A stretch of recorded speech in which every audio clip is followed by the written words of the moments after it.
Assalomu alaykum, hurmatli televizor ko'rguvchilar. Dunyo Uyg'ur qurultiyi Tor televiziyasining kunlik xabarlar programmasiga hammanglar xush kelibsizlar. Men riyosatchi Iftixor Abdurashid. Hurmatli ko'ruvchilar, tövəndə diqqətinizlər kunlik xabarlar programmamızın təfsilatında bo'lsin.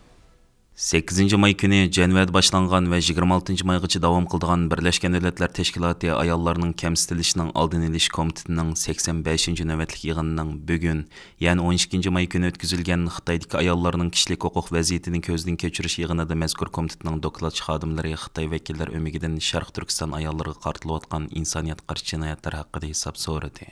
Jeneva vaqti tushdan burun soat 10da boshlangan va bir kun davom qilgan Xitoy vakillari o'migidan hisob so'rash yig'iniga Dunyo Uyg'ur qurultayining raisi Dolqin Aysa, qurultayning bayonotchisi va qurultay ayollar komitetining mudiri Zumratay Erkin kuzatuvchilik sifati bilan qatnashdi. Xitoyning bu qitimqi yig'inga nihoyat zo'r vakillar o'migi bilan kelib qatnashishi kuzatuvchilarning diqqatini qo'zg'agan nuqtalarning biri bo'ldi. Yig'inning amaliy ahvoli BDT Tor televiziyasi tomonidan naq maydondan bevosita tarqatildi. Zumratay Erkin Birlashgan Davlatlar Tashkiloti ayollarning kamsitilishining oldini olish komitetining 85-navbatlik yig'ini boshlangan 8 may kuni yig'inda so'z qilib, Xitoyning Sharq Turkistonda yurgizayotgan irqiy qirg'inchiligi va Uyg'ur ayollar ustidan yurgizayotgan jinoiy qilmishlarini qattiq ayiblash bilan birga, bugun ya'ni 12 may kuni o'tkazilgan Xitoydagi ayollarning kishilik huquq vaziyatini ko'zdan kechirish yig'inida Xitoy vakillari o'migidan Xitoyning Sharq Turkiston ayollariga qaratayotgan ziyonkashliklar haqida hisob so'ralishini talab qilgan edi. Uningdan boshqa yana Dunyo Uyg'ur qurultiyi 11 aprel kuni Birlashgan Davlatlar Tashkiloti ayollarning kamsitilishining oldini olish komitetiga Xitoyning navbatda Sharq Turkistonda Uyg'urlarni asos qilgan turkiy millatlarga mansub ayollarga qaratayotgan insoniyat qarshi jinoyatlar haqida cho'ng hajmli bir doklad yo'llagan. Dokladda Xitoyning Uyg'ur ayollarga qaratgan majburiy tug'mas qildirish, onlarni farzandlaridan majburiy ayirib etish, Uyg'ur ayollarini sababsiz tutqun qilib lagerlarga qamash, Uyg'ur ayollarini majburiy emgakka silish, ularni Xitoy erlari bilan to'y qilishga majburlash qilmishlari, turma va lagerlarda Uyg'ur ayollarining xo'rliqqa, qiynashqa va bosqinchilik uchrash ahvoli ko'p taraflamalik dalil isbotlar va bir qism shohidlarning guvohliklari bilan nihoyat tafsili o'ttirib qo'yilgan. Shundaqla Birlashgan Davlatlar Tashkiloti ayollarning kamsitilishining oldini olish komitetidan Xitoy vakillari bilan dialog olib borganda, Dunyo Uyg'ur qurultiyi tomonidan sunilgan yuqorqi dokladni asos qilgan holda Xitoydan hisob so'rashni talab qilgan edi. Xitoyning soxta shohid va guvohchilar orqali bu navbatlik yig'indagi ko'z boyamchiligining oldini olish uchun Zumratay Erkin boshchiligidagi qurultay hay'ati yig'in boshlanishidan burun Jenevada bir qancha qitim ziyoratda bo'lib, BDTning munosabatli xodimlari bilan uchrashish olib borgan va ularni Uyg'ur ayollari navbatda duchor bo'layotgan ziyonkashliklar haqida yangi uchurlar bilan ta'minlagan edi.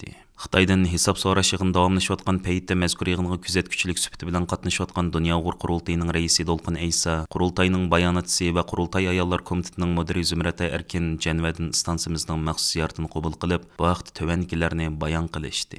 Zumratay deb o'tgandagidek, bu Birlashgan Davlatlar Tashkiloti ayollarga komitetining ayollarga qaratilgan har turli ayrımchilikni o amaldan qoldirish komitetininki bu yig'ini davom qiladi. Bu qadimki shu Xitoyning dokladi, ko'zdan kechirish Xitoyni tekshirish dokladi. 1980-yili bu Birlashgan Davlatlar Tashkilotining ayollarga qaratilgan har turli ayrımchilikni amaldan qoldirish ahdnomasida 1979-yilda bir ahdnoma qabul qilingan. Xitoy buningga 1980-yilda qo'l qo'ygan. Şundan bu yan 85. qatımlık içilipti. Bunun da her bir qancha yılda 5-6 yılda bir qatım növbet boyunca şunun qol qo'ygan, imzalagan devletlerinin vaziyeti ko'zdan kechirilgan gap. Hem sizlar o'tkazgandagidek 2 ayda Birleşken Devletler Teşkilatı'nın ijtimoiy, sosyal ve medeniyet hakları komiteti Xitoy dokladini ko'zdan kechirgan. Xitoy çünkü şu Birleşken Devletler Teşkilatı'nın ijtimoiy, medeniyet, sosyal haklar ahnamasiga qo'l qo'ygan. Qo'l qo'ygandan keyin buningga javob berish majburiyati bor. Endi bugun bu yerda ko'ryapmiz, komitetning a'zolari Xitoydan mayli Xitoyning o'zidagi ayollar masalasi bo'lsin, Tibetdagi masalalar bo'lsin va shundaqla Sharq Turkistondagi Uyg'ur va Qozoq boshqa millatlarning oid nurg'un savollarni so'rdi bu yerda. Aydab o'tganga o'xshash kamp masalasini o'tirib qo'ydi. Kamplardagi Uyg'ur ayollar uchishayotgan qiyinchiliklarni, majburiy tug'ut cheklash, majburiy to'y qilg'izish, Xitoy hukumati o'xshaydigan masalalarni savollarni so'rdi. Chunki buningga bir qancha oydan buyon nurg'un xalqaro tashkilotlar va jumladan Dunyo Uyg'ur qurultiyi bu komitetiga biz bir parallel rapor doklad taqdim qilgan. Bir narsani qo'shib qo'yayım. Aldığımız günlerde demek bu ayollar qaratilgan ayrımchilikni o'tirdan qoldirish komitetining yig'ini Xitoy haqidagi dokladni ko'zdan kechirish bugun oxirlashidu. Ammo komitetninki mutaxassislari va komitet bu haqda o'zining bayonlarida Xitoy hukumatiga bo'lgan talablarni qaysini to'g'ri javob berdi, qaysi to'g'ri javob bermadi, qaysi moddalarga xiloflik qildi. Bu haqda komitet ayrim o'zininki tekshirishdan keyingi natijasini e'lon qildi. Buni balkim oldimizga aylarda bo'lishi mumkin. Bunun için bu varlıkta biz yanı devamlı Xitayning nimani to'g'ri dedi, nimani xato dedi, ularning qo'ldan fakti va ba'zi qo'shimcha materiallarni ularga yollaymiz, boshqa xalqaro tashkilotlarga yollaydi. Biz degandek 4 ayının 11'i Dünya Qurultayının namida bir komitega, BDT'nin ayollarga qarshi ayrımçılıqni amaldan qaldırış komitega tafsili bir doklad sungan. Bu dokladda o'xshamagan bizning vatandagi Uyg'ur va Türk ayollarımızning qandaq zulmlarga zulmlarni kechirayotganligi to'g'riliq isbot bilan topshirgan. Bugun shu bizam emas, bu boshqa tashkilotlarmi, masalan, Tibet tashkilot, Hong Kong tashkilot va boshqa Uyg'ur tashkilotlarning sungan dokladlardan foydalanib, komite a'zolari bu komiteda 17 a'zo bor. Hammasi ayol, faqat birlam er kishi bor. Mushular hammasi tafsiliy dokladlarni ko'rib chiqqandan keyin mushu Dushanbadan bugungacha bo'lgan vaqtning oralig'ida biz bilan o'xshamagan vaqtlarda ko'rishib, aniq oshkora ko'rishib yoki bo'lmasa boshqa yerlarda ko'rishib, ma'lumotlarni, texnik yaxshi ma'lumotlarni olib, bugun hamda savollarni so'rdi. Bugun bir necha komite a'zolari, masalan, Litvaniyaning komite a'zosi nihoyatda yaxshi, nihoyatda mukammal savollarni so'radi Xitoy hukumatidan. Masalan, bu savollarning birisi Uyg'ur ayollarining, Uyg'ur va Turk ayollarining mushullar bizning lagerlarda yetayotgan Uyg'ur ayollar duch kelgan, masalan, ichidagi irqiy qirg'inchilik bo'lgan, masalan, her o'xshamagan ziyankash uchirganligi, majbur emgak uchirganligi, andan keyin yana mushu Xitoy erlari bilan mecburi to'y qilgan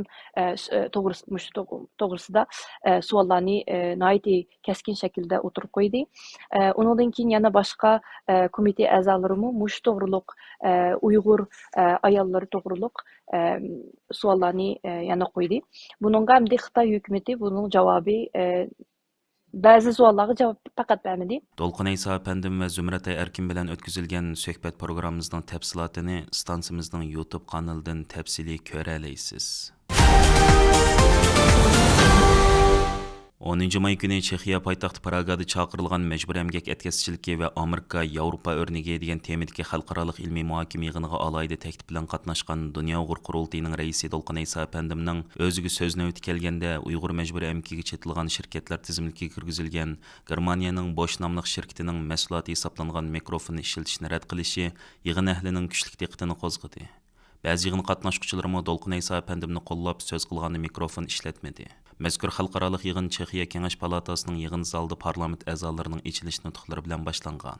Yig'inga Yevropa, Amerika qit'alaridan kelgan mutaxassislar, tadqiqotchilar, siyosatchilar, bankirlar, har qaysi davlatlarning Pragadagi elchilari va diplomatlar bo'lib ko'p sonli kishi qatnashgan. Mazkur yig'inni Praga Xavfsizlik tadqiqot instituti, Chexiya kishilik huquq munbiri, Chexiya parlamenti tashqi ishlar komiteti va Uyg'ur kishilik huquq qurilish birlikda uyushtirgan. Yig'inda Xitoy hokimiyatining Uyg'urlarga yurgizayotgan majburiy emgak siyosatiga xotim berishning yo'llari nuqtaliq muzokara qilingan. Dolqun Aysa Efendi so'zga taklif qilinganda u oldidagi mikrofonni ishlatishni rad qilgan. Sababi bu mikrofon Germaniyaning Bosch nomli shirkatining mahsuloti ekan. Mazkur shirkat bo'lsa Uyg'ur majburiy emgakiga chetilgan shirkatlar tizimligiga kirgizilgan. Dolqun Aysa Efendi Uyg'ur majburiy emgakiga qarshi turishni maqsad qilgan bir yig'inda Uyg'ur majburiy emgakiga chetilgan bir shirkatning mahsulotini ishlatishning to'g'ri bo'lmaydiganligini, o'zining buni boyqut qildiganligini bildirgan. Yig'in ahli hayron bo'lishgan. Dolqun Aysadan keyin so'zga chiqqanlarmi uni do'rab, Uyg'ur majburiy emgakiga chetilgan shirkatning mikrofonni ishlatishni boyqut qilishgan.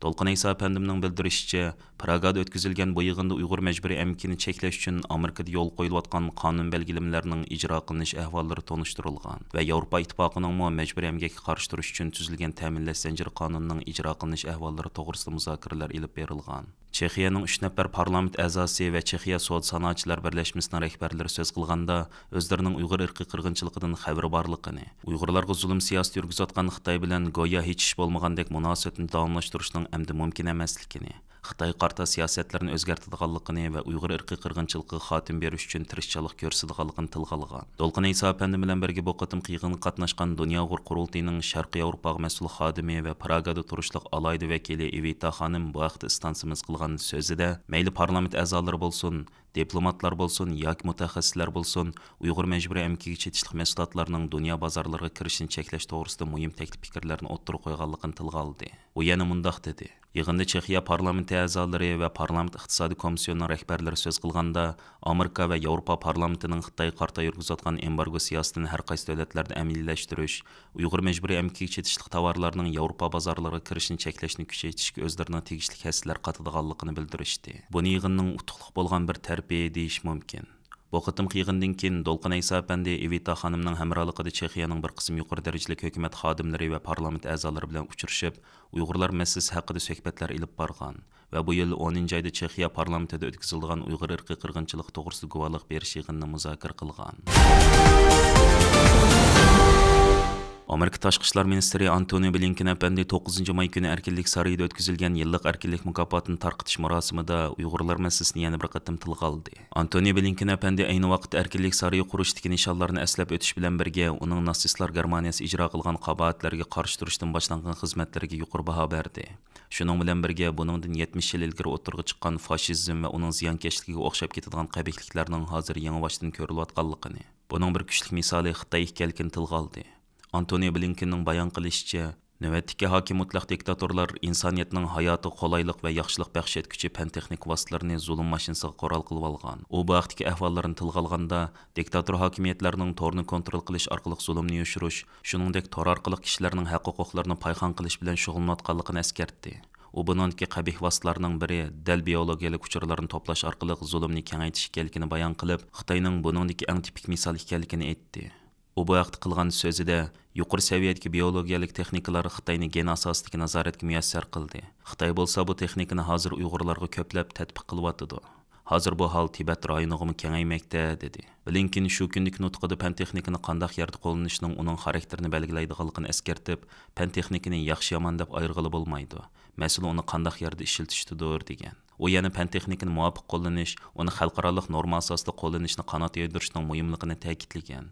U mundaq degan: Amerika qo'ldan kelishicha tirishchilik ko'rsatib, diplomatik va boshqa kanallar orqali fan texnikani yaxshilikning kuchi sifatida eng zo'r chekda kengaytirishga va uni qalaymaqan ishlatishni azaytishga tirishadi. Antony Blinken so'zida Amerika hukumatining kuzish texnikasini qanday ishlatishning andisini shakllantirishga tirishayotganligini, bir qism yomon g'arazli hukumatlar va organlarning texnik import qilishiga cheklim qo'yganligini bildirib, mundaq degan: Biz yana bir qism yomon g'arazli shirkatlarni savdo ministrligimizning qora tizimligiga kirgizdik. Bu tizimlik shirkatlarning hukumatning ruxsati bo'lmay turib, Amerika shirkatlaridan mahsulot yoki zapchas kirgizishning oldini oladi. Biz bu orqali kishilik huquqini dafsan qilayotgan hukumatlarga yumshoq detal va boshqa texnikalarni ta'minlaydigan chet el shirkatlarini davomli tepib chiqamiz va jazolaymiz. Xitoy hukumatining 2017-yil boshlangan cho'ng tutqunda qo'lga ilinib, qamoq hukmi qilingan Uyg'urlarga oid shaxsiy delolar navbatda BDTning xohlagancha tutqunga qarshi xizmat gruppasining diqqat nuqtasiga aylanmoqda. BDTning mazkur xizmat gruppasi yaqinqi bir yil ichida Xitoy turmalardagi Uyg'urlarga oid shaxsiy delolarga qarta ayrim-ayrim 3 doklad e'lon qilib, bu delolarga qarta qonun va xalqaro ahdnomalar nuqtasidan fikr bildirgan. BDT xizmat gruppasi bu dokladlarning birida Xitoy turmasidagi yozuvchi Yalqin Ro'zning uzun muddatli qamoq hukm qilinishining qonuniy asos yo'qligini bildirgan.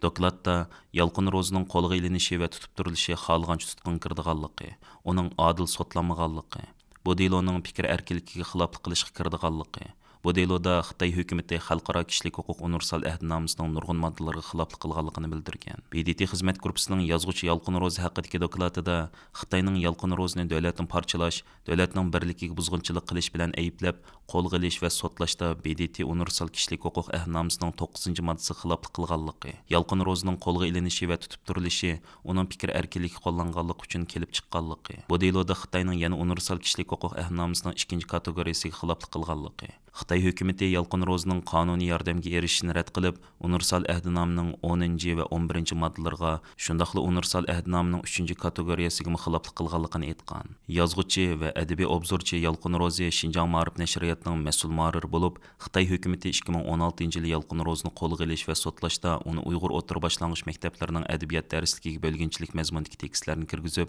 yosh o'smirlarni zaharlash bilan ayblagan va uning 15 yillik qamoq jazosi bergan. BDT xizmat gruppasining Yalqın Rozi haqidagi dokladida Xitoyning Yalqın Rozini erkinligidan mahrum qilishda Universal kishilik huquq ahdnomasining 2, 3, 6, 8, 9, 10, 11 va 19 moddalariga xiloflik qilganligi. Bu mazkur ahdnomaning 1, 2, 3 va 5 kategoriyasiga tushadiganligini bildirib, Yalqın Rozining delosidagi xatoliklarni tuzatishni talab qilgan. Dokladda mundaq deyilgan: xizmat gruppasi Xitoy hukumatidan Yalqın Rozining ahvolini tuzatish uchun kechiktirmay zarur qadamlarni besishi, uning ahvolini Universal kishilik huquq ahdnomasi o'z ichiga olgan aloqador xalqaro o'lchamlarga moslashtirishni talab qiladi.